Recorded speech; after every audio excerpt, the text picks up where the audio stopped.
Semua pasti bisa bila terus berusaha. Jangan takut berani bangkrut.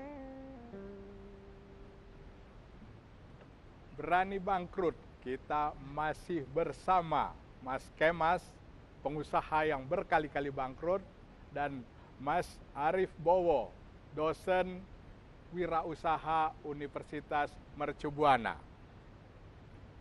Dari bangkrut kemudian bangkit, dari bukan pengusaha sarjana kemudian mau jadi pengusaha.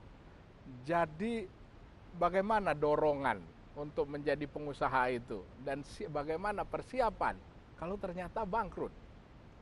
Oke, kalau sebenarnya kalau bangkrut saya nggak siap ya, artinya nggak ada persiapan untuk bangkrut. Tapi kalau motivasi besar saya kenapa ingin jadi pengusaha, karena ya memang saya mungkin melihat ada kakek saya juga pengusaha, kenapa saya harus bekerja gitu ya. Artinya ada faktor keturunan juga ada. Kemudian saya melihat bahwa ya artinya kalau kita menjadi pengusaha itu banyak membantu orang, memberikan lapangan pekerjaan, bisa memberi apa istilahnya, membantu orang lain. Membantu orang lain. Jadi, itu yang membuat saya termotivasi. Ada sisi sosial yang sangat luar biasa dari seorang pengusaha. Luar biasa. Jadi ingin membantu orang lain. Jadi betul. tambah mungkin di dalamnya ingin kaya. Ingin kan? kaya betul. Ingin kaya. Kalau nggak kaya nggak bisa bantu orang. Terus langsung kaya? Oh enggak. Oh enggak. Langsung bangkrut. Langsung bangkrut. Iya. Nah, pada saat berada di bawah tadi, Iya. dan kemudian ada hutang Iya. mungkin, atau mungkin istri tidak mendukung, Iya. mertua nanya gimana sih suamimu, Iya. nah gimana itu? Ya pada awalnya memang saya tidak siap untuk bangkrut. Tapi pada prinsip karena kita punya motivasi kemauan yang cukup besar, yang cukup tinggi, artinya kita yakin bahwa pasti akan selalu ada jalan keluar. Jadi di dalam Selalu, kesusahan selalu pasti. ada jalan keluar. Karena saya udah beberapa kali, jadi saya udah kebal gitu. Jadi pasti akan ada jalan keluar. Nah, yang terpenting adalah, yang paling penting ketika kita bangkrut adalah dukungan dari keluarga, Dukungan dari keluarga. istri dan anak-anak. Oke. Itu yang paling penting. Yang lain nggak penting. Setelah mendapat dukungan Ya, itu, oke. Yang kedua yaitu hadapi dengan siapapun orang, kita jangan takut dengan orang yang memberi hutang, dengan orang yang punya masalah dengan kita, temui. Jadi justru itu akan luar biasa. Kenapa? Kalau kita temui dan kita jelaskan duduk persoalannya bahwa ini kita akan bayar hutang. jadi hutangnya memang dipakai dan bangkrut Dan ya, bangkrut. bukan dibawa kabur. Jangan, dan harus berani menghadapi. Jangan takut untuk menghadapi apa istilahnya para penagih-penagih hutang. Itu Oke. keberanian lah yang dibutuhkan untuk, artinya kita akan jelaskan apa persoalannya. Sehingga di situ akan ada ketenangan, Pak, bahwa kita akan bayar. Cuman temponya bukan sekarang. Saya akan carikan untuk bayar hutang-hutang saya. Ini mungkin sikap mental yang positif nih, gimana Pak dosen? Ya. Ada satu hal yang saya menarik sekali belajar dari kisah suksesnya Pak Kemas ini, Ya. bahwa skill untuk menghadapi kebangkrutan itu Pak Kemas sudah punya. Yaitu yang pertama tadi saya lihat, yaitu bagaimana memandang satu kebangkrutan. Ya.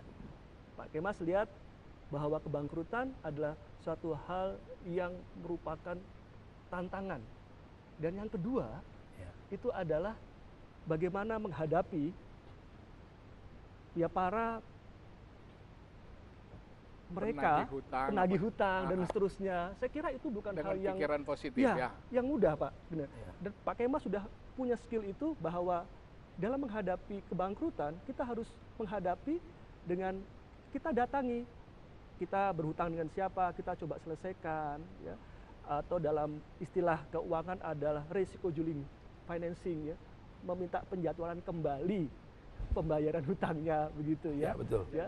Jadi Berusaha tidak permasalahan, panik, iya, Betul, betul. jadi permasalahan itu harus dihadapi, Betul. Ya. kemudian bersama-sama mencari penyelesaian, ya kemudian mungkin setelah itu akan ada jalan keluar. Iya. Gitu ya, Mas Den. Karena gini, yang saya alami itu mungkin waktu pertama kali menghadapi sepertinya tidak ada jalan keluar. Tapi setelah saya melihatnya sekarang, kok itu lewat-lewat aja. Masa itu pasti kita lewati gitu. Jadi setelah dilewati Setelah dia dilewati, jadi indah. Jadi indah gitu. Betul. Kok dilewat-lewat aja gitu. Jadi- Padahal pada waktu itu ya saya harus jujur bahwa pada waktu itu tekanan mental, tekanan itu luar biasa. Tapi setelah kita lewat dari situ, ternyata itu menjadi sesuatu yang ya indah-indah aja gitu. Nah, lu Buntel tuh, kalau lu sekarang merasa susah, nah tunggu aja, bentar lagi lu bakal sukses sekali. Iya, nah enggak. ini kopi udah mulai habis nih. Nggak, Pak Wahyu, Nah, ini maaf banget nih, mau makan nggak, makanan nggak?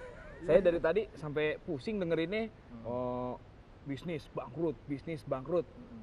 Saya makin takut jadinya mau bangkrut Pak Wahyu nih. Ya itu tadi setelah bangkrut akan cerah. Tapi ya udah lu tawarin dulu biar Iya. laku nih kafe kita. Oke, Pak mau makan apa? Makan gede, makan kecil? Yang ringan. Atau yang gede kita kecil-kecil ya?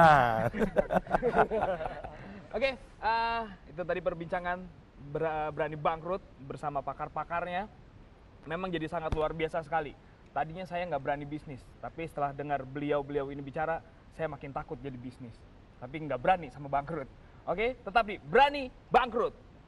Semua pasti bisa, semua pasti bisa, semua pasti bisa, semua pasti bisa.